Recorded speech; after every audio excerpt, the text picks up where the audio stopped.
doesn't always make sense to own, especially when you're first starting out and you don't have the emergency fund and some of the other things in place.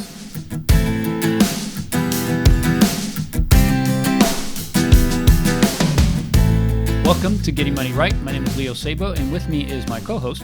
Hey everybody, it's David Thompson. David, today we're going to talk about housing and all the expenses that are incorporated into our housing costs. Yes, and this is one of my favorite topics because I think there's a lot of myths in this area. People tend to believe that they got to buy a house. They got to buy a house. It's the best. It's the American dream. It's the American dream, and it's the best decision they can make, and there's no way they could be wrong in purchasing a home. And so we're going to look at all of the categories that fit under housing, and we're going to look at renting versus owning. Yeah, I feel the same way. This is an area that I think most people know that it is the highest cost that we have in our budget. So when we look at housing costs, we need to consider everything that's included in it so that when we purchase a home, if that's something we desire to do, which is a good thing, we're doing the right thing and we're not overbuying or getting into a situation that we can't handle. Yeah, I do love the idea of home ownership, and I do encourage people to buy a home one day when they're ready. And that's what we're going to talk about, is looking at what does it look like to be ready, or just to understand what's inside of that line item in our budget. Now, as you said, this is typically one of the top 3 areas that people struggle in. They usually way overbuy in the housing category. The other category is transportation. And then most people don't realize what they're doing in their taxes category. And sometimes there's benefits to moving things around there. But today we're looking at housing, and let's talk a little bit about renting versus owning. So I'm just going to break down some of the benefits of renting. When you're renting, you've got a fixed payment that every month is going to be the same. Now, over time, each year it can be increased, but typically there's a limit to how much it's increased. When you're renting, if you're in a relationship with the person that you're renting from, they're your landlord, so there is a professional contractual relationship, but you can also prove your character. You know, you can show that you're the kind of person who cleans up around the house, who's not afraid to do small repairs, who's not afraid to replace light bulbs on your own, and you can be the kind of renter that landlords want, and that causes them to want to give you the benefit of the doubt when a tough time comes, or as long as you're making your payments on time, they might not increase rent. And so it's if you've got a good relationship, you can keep that rent very low year over year.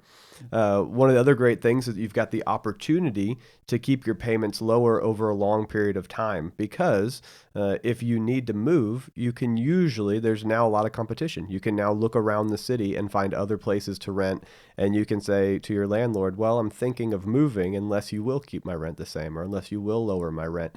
And a lot of times that'll work. Now, if you're renting an apartment, it's a little bit more difficult because it's almost impossible to have a real face-to-face relationship with an apartment. You talk about a multi-family type of setting, yeah. Yeah, when you're looking at big apartment units, a management firm that owns 100 apartment units, and you're just one of the renters, it's hard to build that relationship. But even then, talking to the management, being absolutely. in the office, you can still make an impact. Being a landlord, I can tell you that most landlord or even management companies would rather, because the cost of swapping somebody out is a lot more expensive.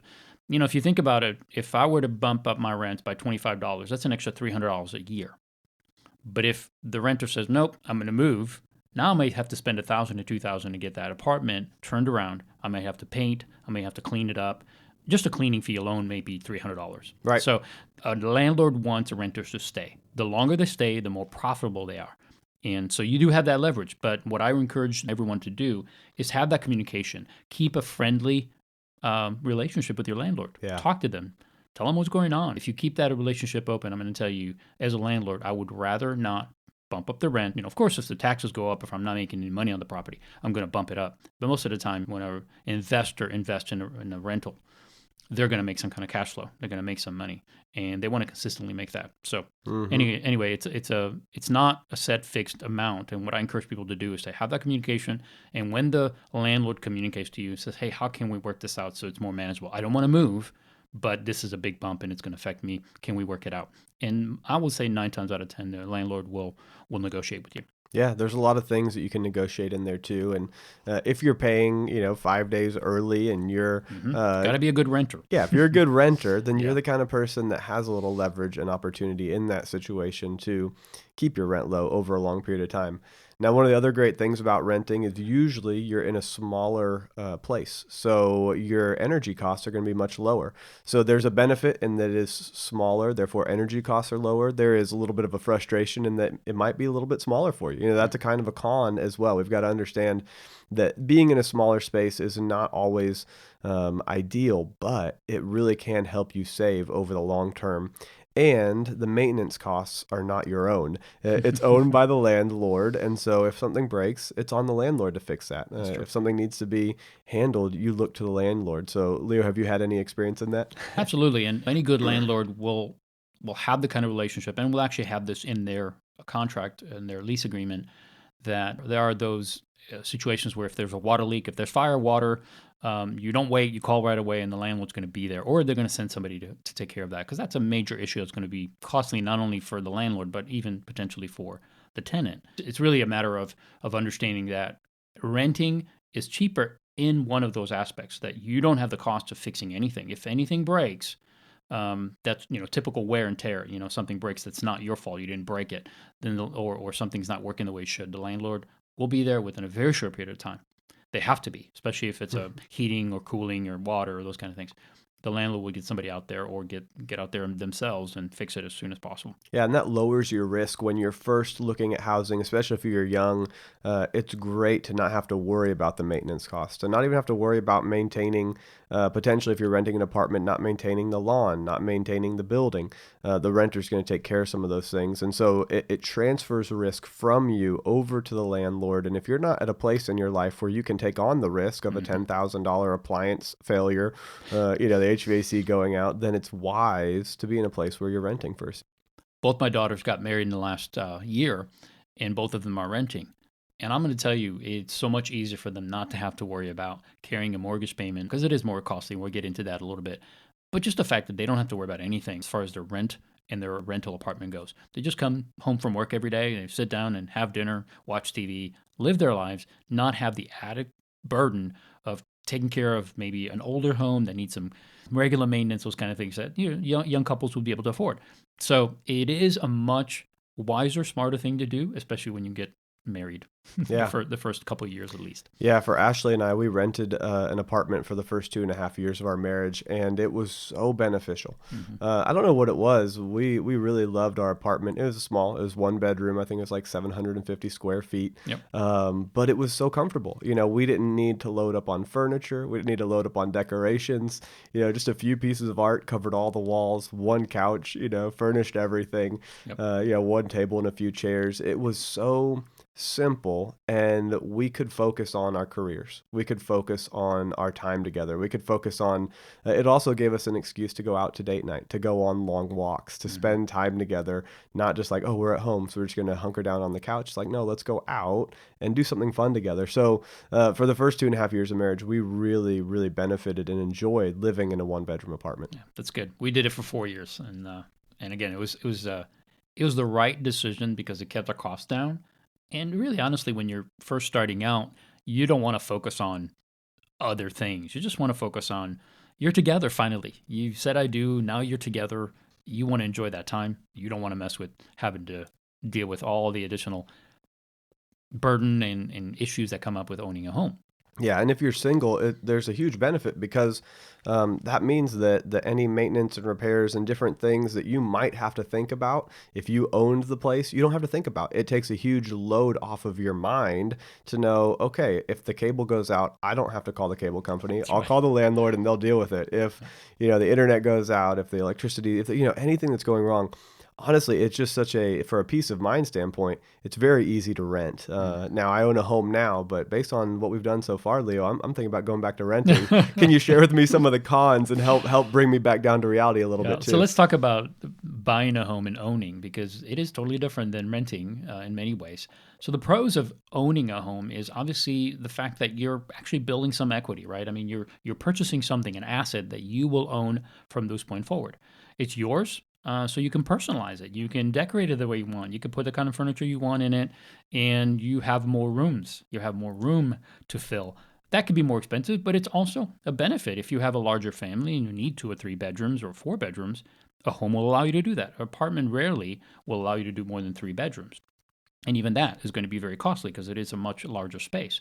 So the pros are equity, being able to personalize and make it your own, having a larger or more rooms, and also owning your own backyard. I mean, if you have kids, that's one of the downsides to being in a rental when you have kids, is that kids are kind of stuck in this smaller apartment, which is not that much fun, right? You have Yep. to shoo them away to their bedroom to play or something. It's different. It's not Again, it's not impossible, Mm-hmm. but it is different. Having a backyard where you can put a swimming pool or a swing set or a play, whatever, even grass, and let them kick the ball around. That's totally different. So those are some of the pros. The cons, of course, is that it's going to be more expensive. Now, I know that many lenders and many people think owning is better than renting because when you're renting, you're throwing money away. I don't agree. When you're renting, everybody has a housing cost. But when you're renting, as we talked about, you don't take on the burden of ownership. As an owner, you do take on all of those obligations, from taxes to the mortgage to the insurance, all of those things. So let's talk about some of those. For instance, if you were to purchase a $250,000 home, your overall cost for this would include your insurance for the house, taxes, and your principal and interest for the mortgage would be at the low end $1,600 with a 4% interest rate. On the high end, depending on how much you put down, if you don't put 20% down, then it would be closer to $2,000, about $1,925. So when you look at those expenses, it's a considerable difference between renting and owning. A nice rental in our area, we live in the Dallas, Texas area. A nice rental will be about $1,200 to $1,300. It would have workout facility, maybe a swimming pool, some amenities and benefits to a larger complex. It's very difficult to get that in a home, a Yeah. $1,300 home, to Yeah. have that much space and that much, because taxes are higher. Of course, the principal and interest alone, the PMI, if you're not put 20% down, all of those things cost. So you go from maybe a $900 to $1,000 apartment to about $1,600 to $1,900. So it's considerably higher. Yeah, and that's what you need to be aware of is it can almost double your cost of housing. And so nationally, statistically, it's 33% to 95%. In the cheapest states, it's still 30% more expensive to own a home. And in the most expensive state, it more than doubles, almost 100 times, 100% of the cost. Yeah. So doubling the cost. So just realize that if you can rent for a year and maybe it's $1,000 a month versus 1,500, 1,600, that's $500 every month that year that you get to save, and you can set aside for a down payment in the future or for an emergency fund or removing debt from your life. And Leo, what's the percentage on housing as you're looking at your overall budget? Because people need to be within a certain percentage. A general guideline, a general average I want to shoot for is about 30% of your net spendable income. And that includes not just the payment, but all of your housing costs. So we'll talk about some of those other things that are included in a few minutes. But overall, you don't want to spend more than 30% of your net income. So if you have a net income of $3,000 a month, that would be somewhere around $1,000, maybe $900. Okay. Anytime, and that's again for rent, utilities, all of that. So it's really important to try to shoot for that. Most of the cases that I've done, I've seen that number be considerably higher. And that's usually where the pain point comes, because the cost of the home, including all of the utilities and everything, every expenses that are part of it, push that number to 40, 45%. So now when 50% of your income is going to just that one category, it really leaves you shortchanged in the other areas, which makes it very difficult to budget. Yeah, that's what we call being house poor. Even if you don't own a house, you're poor just because of the housing situation that you chose. Right. And it's not that you don't earn enough money; it's that you chose something too expensive in housing, and now it's affecting every other area of your budget. And you made a very good point. You don't have to own. A lot of people in our area do rent homes. They don't rent an apartment from a big complex. They rent homes because they have larger families, so they may have 3-4 kids and they need a 3-4 bedroom home. And the rent on that, of course, it's going to have to be enough to cover the cost for the landlord, which is going to include the payment, the taxes, and the insurance, plus maintenance. They're going to figure that in, and they're going to want to make a little profit. So you're going to pay $1,500, $1,600, $1,800, $2,000 a month. Again, that's without the utilities. Now when you add everything else back in, now you're looking at a cost that may be even higher than buying. Again, Yeah. it's something to consider. Yeah, so this is where you have to look at just what season of life you're in and, whether it makes sense in your situation, but we're just highly encouraging you. It doesn't always make sense to own, especially when you're first starting out and you don't have the emergency fund and some of the other things in place. One of the things I was talking to someone about, I guess 2 weeks ago, was, well, doesn't, a portion of your payment go into your principal? Doesn't it pay down your debt? And if you've got a 30-year fixed mortgage, yes, a portion of your principal does, or payment does, go to paying down your principal, but it's a very small portion. And so you would actually be saving more every month by renting than you'll be paying down on your house, because in the front end, due to the amortization schedule, Yep. you're paying very little towards the principal of the home, where towards the back end of the loan, you're paying more and more. But you have to be aware. Some people are like, oh, well, but don't I get to save $100 in my house or $200 in my house? Yes, but you would be saving $500 a month by renting, and I'd rather have you be in a good, comfortable foundation with your finances before buying a home, and then potentially get that principal on the payment. Absolutely. That's excellent. All right, so let's go into some of the utilities and some of the costs that are not just for the buying or owning the home, but then maintaining and keeping some of the things that you need to have in your home running. So the first one is electricity. If you live in a state like we do, where it's deregulated, you have some options here. So it makes it possible for you to be able to lower that cost.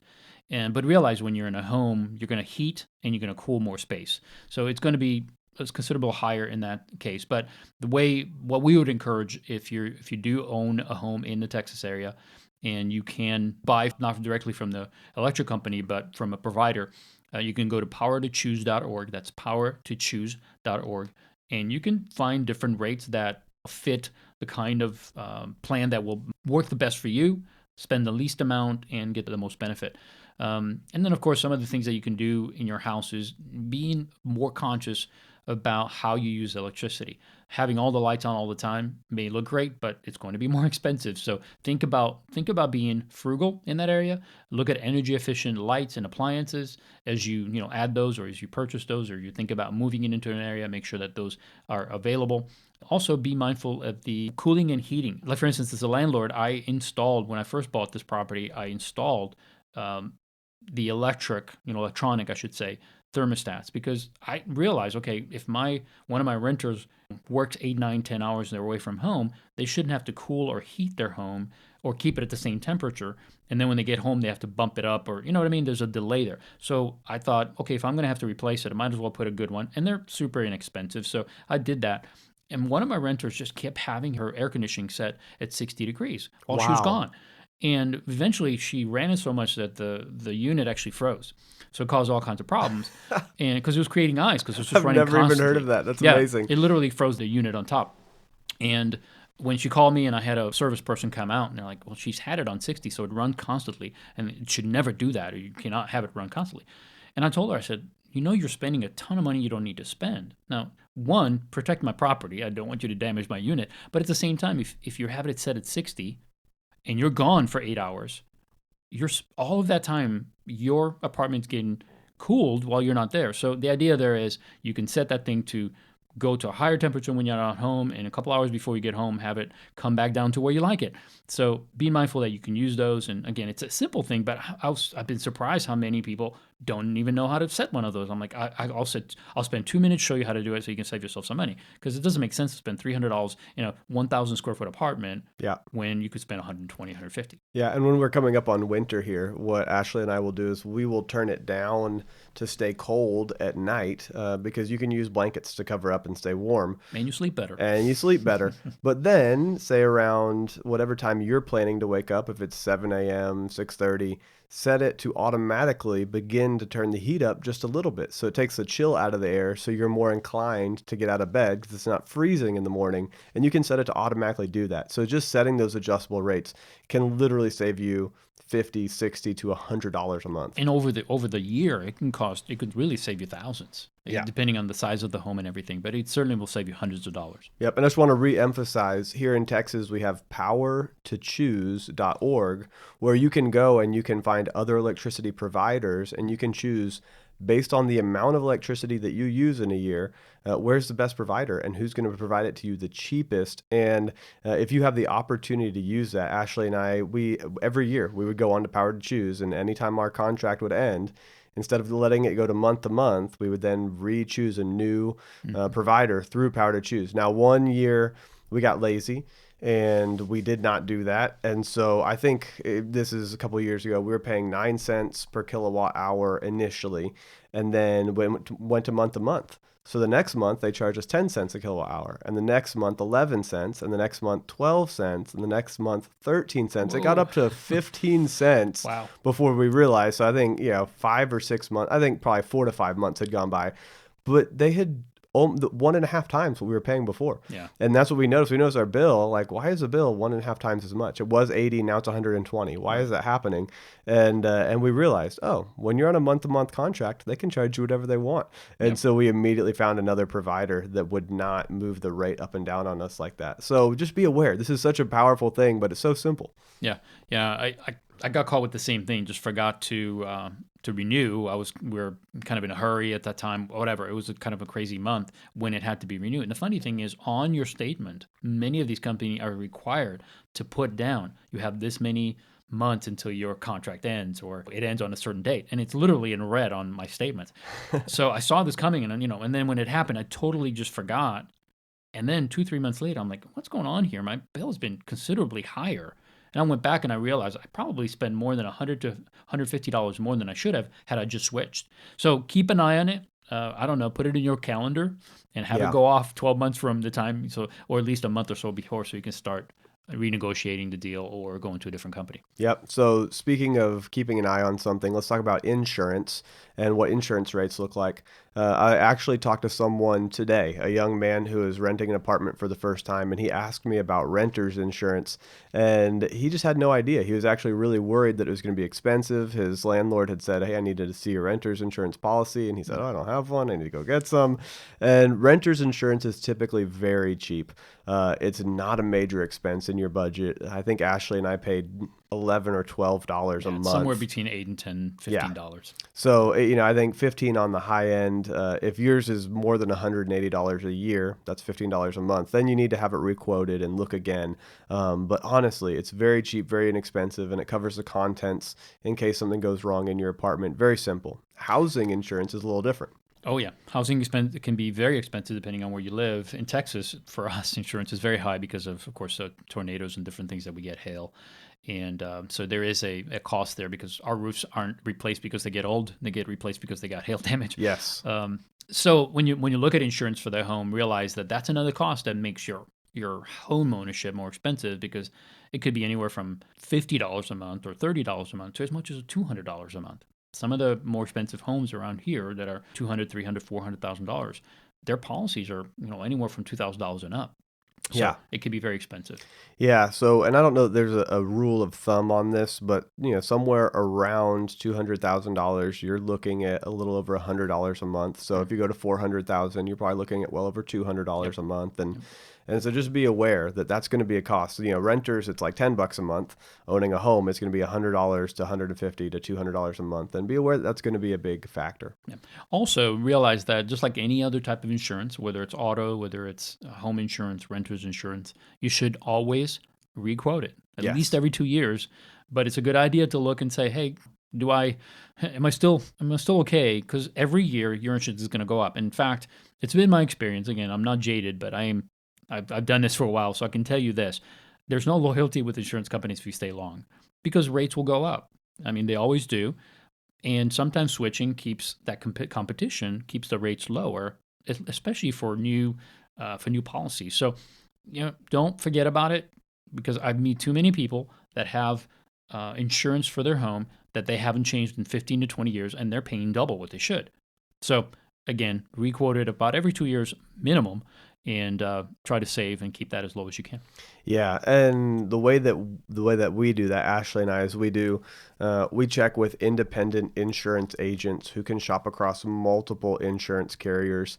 And then this year, if you own a home, typically when your premium comes to an end or your contract comes to an end, every insurance agent and their mother is going to start mailing you pieces of paper, and they're going to send it in nondescript letters that you have to open to figure out what it even is. And you kind of know it's an advertisement before you even open it.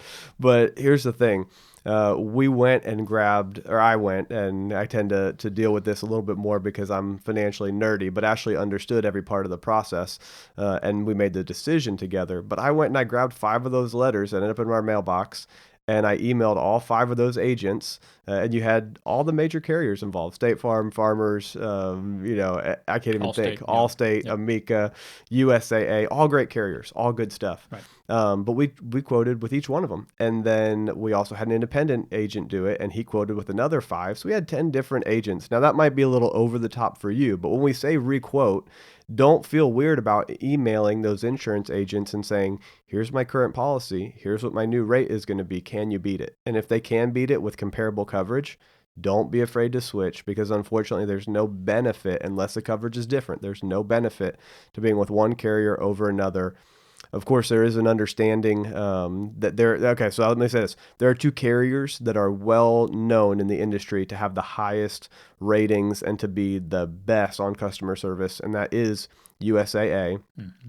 and Amica. Right. These 2 companies are really the top 2 as far as insurers go. So yes, you might pay a little extra premium to stay with one of them because they are excellent to their customers. And I personally have worked with Amica as a vendor in the insurance industry for 5 years, a long time ago, and they were phenomenal. Like, I enjoyed working with them because they really did care about their customers. So not to plug just them, but to let you know, there is a difference in insurers, but you can look up their AAA rating or their AA rating, their AM best rating, and see how they rank as an insurance company on claims and other areas. But in general, insurance is going to be insurance. So don't be afraid to switch. Absolutely. But you are right, David. I think you need to pick a good insurance company. You don't need an insurance company that charges very little, but it's not there for you when they need to be there. Yeah, So make yeah. sure you're picking somebody that will. Let's move into another area of the housing expense, and that's internet, TV service, or cable. And this is something that can be a considerable expense for most Americans. And I know that with most of the people that I've met, in fact, I heard a statistic just the other day that somewhere around 82% or something like that of Americans have some form of satellite or cable Yeah. service It's a to their home. crazy And number. It's that's a over huge 200 number. million people. Yeah, especially, I was really surprised because I thought with Netflix and Hulu and Amazon Prime and all those, that would be a lot lower. But that's not true because, I think a lot of it has to do with the sports channels and, all the different unique sports channels that so many men are into, obviously, and women too. But so anyway, it's a considerable cost, and I want to talk about it just briefly because I think people who are looking to start to minimize some of these costs to get their finances under control really need to consider this as an option to cut from. And my wife and I, we moved into this home that we're in right now about 9 years ago. And when we did, we switched and we had cable at the other place, but it was a lot cheaper. And when we moved here, we only had the option to get one carrier. And that carrier charged a premium because they were the only ones in the neighborhood. And we ended up paying somewhere around $140 a month. And after a year of that, I'm like, that's just too much money. And I'm like, I'm just not paying that. And so we ended up cutting it out and having alternatives. But again, it is something that we all enjoy. It's entertainment, and it's not something that we should do without indefinitely. But realize that it's not a need, Right, it's a right. want. And if you need to, consider cutting that out. And here's some of the benefits. I didn't cut it out just because of the saving money. Actually, what the big motivator for me was, is I had two teenage girls living at home at the time. And what I didn't want is them to be parked in the living room watching TV all day Right, long. right. And I just said, I need to cut this out so they can get out there and, have a life rather than sitting in front of the TV. And that was one of the biggest motivators why we did it. But overall, I think it's an area that we can cut considerable amounts in. Some people pay well over $100, $150, $200 for those premium packages, and you can do a lot better. And anyway, so that's something just to look Yeah. at. Again, it's not telling you what you can and cannot do. Just look at keeping that 30%. Look at that 30% as a way of saying, am I spending too much in this area? And if it is, obviously you can't, always switch apartments that quickly. You can't minimize some of those costs like heating and cooling very quickly. But this is one that you can pretty much cut out and it won't affect your life. It Yeah. won't change your life. But sure, it's a sacrifice, but it's an area that should be considered. And if you're racked with debt and you're really struggling to just stay afloat, Honestly, it's not the best time to be focused on entertainment and recreation. It's time to remove that debt from your life. Yeah, So, you're gonna have so much more peace when you do that. yes, yeah. Absolutely. So find other ways to be entertained. Hit the local library, take walks around the block, start a side business, and begin to look for other ways to aggressively attack the debt. And I think one of the cool things to do is to remove this TV service because it's so expensive. All right, Leo. Do you want to talk about maintenance and repairs? Yeah, let's touch on two more things. And this is maintenance and repair. And this, of course, is for people who own homes, and also updating and replacing, because they kind of go together. Maintenance and repairs, of course, is anything that would have to be repaired on your home. And it could be anything from appliances breaking down, a hot water heater quitting after so many years, they don't last forever anymore. Fencing, a roof, you have to pay, even if you have insurance, which you will, obviously, if you have a mortgage, especially. But even a roof, you're going to have to put the 1% or 1.5% deductible down, and that could be a couple $1,000s, right? Yeah. So any repairs, landscaping, these are things that you have to maintain in order to keep the value of your home. If you're in a homeowners association, there's certain standards you got to meet. So those are costs. Either whether you're paying somebody to do your lawn work or you're doing it yourself, there's still a cost. Yep. Right? You have to buy the lawnmower, you have to buy the gas, you have to put the mulch down, you have to do some of these things yourself. So there is a cost involved.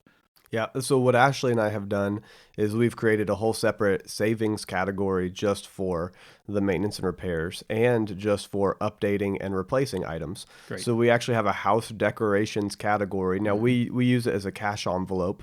And so every month on the decoration side, we put cash into that envelope and it just grows and it Yep. just grows. But then when Ashley Perfect. wants to go buy fall decorations, she can buy as much fall decorations as she wants within the envelope, Of course. Of course. And then, there's a few things that I've wanted over the years to fit in the house. And all of a sudden, I'm able to go over that envelope and grab some cash out and know that we're in agreement that we can buy decorations out of that envelope. Same with repairs. I can go to Home Depot guilt free Yep. and I can buy a $200 lawnmower or a leaf blower or whatever I need to get because I know that that money's set aside for that landscaping or for those repairs. And if I can do the repair myself by watching a YouTube video and buying $10, $20 of parts instead of hiring someone to come out for $100 to $200, Yes. it's a huge benefit. Now, that's not to say I do that well all the time, but I will tell you that Depends on the quality of the YouTube video. yeah, exactly. It's the YouTube video. It's definitely not the user on the end experience. Yeah. No, so this is just one of those things that starting to be a homeowner 2.5 years ago, I guess 3 years ago now, was a really big eye opener for me how much things cost. And so I started to learn a lot from YouTube and do a lot of these projects myself. But we have the budget there to buy the stuff. And it goes back to what we talked about, difference between owning and renting. Yeah. If you have no skills in that area, or My do not hand is desire, raised. My hand is raised. or do not desire to have skills in that area, then maybe renting is a better option. Yeah. Really, honestly, when you think about the cost of homeownership long term, especially when people swap homes about every 5-6 years or Oh, so, man. Yep. there's really not a benefit to owning. Mm-hmm. It actually costs you more. Now, the benefit is that you have your own home, you have your own yard, you have that personal space. But from a financial standpoint, it is actually more expensive. Yeah. It's almost always a loss And this is- if you switch homes within 5 years. And this maintenance portion is where really can get really, really ugly. Yeah. Because again, you buy a home most of the time, unless you're buying brand new, and even if you are buying brand new, within 10 years, it's not going to be new anymore. Right. Things that were working perfect when you bought it will start to break down.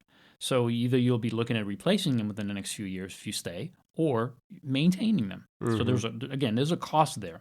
The updating and replacing is the remodeling, which I can tell you that when you live in a home long enough, one of you, maybe both of you, will want to change it. Yeah. You'll want to go from tile to hardwood. You'll want to go from some type of tile in the bathroom to a travertine or whatever. You want to update it. You want it to be. And honestly, if you don't do any updating, then what's going to happen is when you go to sell, you're going to have to diminish the price or lower the price, I should say, so that you can sell it. Because people are going to say, hey, this thing is like 25 years old and it looks it. And we need to do something. Like, we're not going to pay premium for a house that hasn't been touched or updated in the last 25 years. Yeah. So that's going to affect the price. So if you're going to live in the long term, you're going to want to paint it every once in a while. You're going to want to do those kind of things. You're going to have to replace appliances and things that break down. Yeah. One of the biggest costs is going to be an AC or heating system, right? Oh, yeah. That could be in the several thousands. Yeah, we've got actually right now $10,000 sitting in a savings account waiting for our HVAC unit to go down because we know that it is. I think it's over 10, maybe 12 years old. And we just know at some point it's Yeah. going to rattle down and we want to have the money set aside to handle that. And that kind of goes along with the emergency fund. So this has been housing and looking at all the subcategories within that housing category. A few things to look at is to understand that renting versus buying, there's always ups and downs, and understand there's not always a clear cut. Look at your electricity, look at your water, your gas, your internet and TV, the maintenance and repairs. Look at your taxes and your insurance. Put these things together before you make a home buying decision, and keep it under 30% of your net spendable income. So, Leo, will you close this out? Absolutely. Well, guys, thank you so much for listening to this podcast. We're so grateful for your willingness to listen to some of the things that we share, and we hope that it is helpful for you. So, if this episode has been helpful and beneficial to you, please write us a review on iTunes. You can also subscribe. We'd love for you to do that. That way, you get it right into your feed and you can listen to it as soon as it comes out every week. And don't forget, you can also share this podcast on your favorite social media platform. And more than that, share it with your friends and family. Sometimes we take for granted that people know this information, but I can tell you that from our experience, most people don't have all the knowledge that they can gain. And for us, it's such a focus that we want to share that. And we hope that as you benefit, you'll share that with others. And we look forward to having you join us next time so that together We can keep getting money right.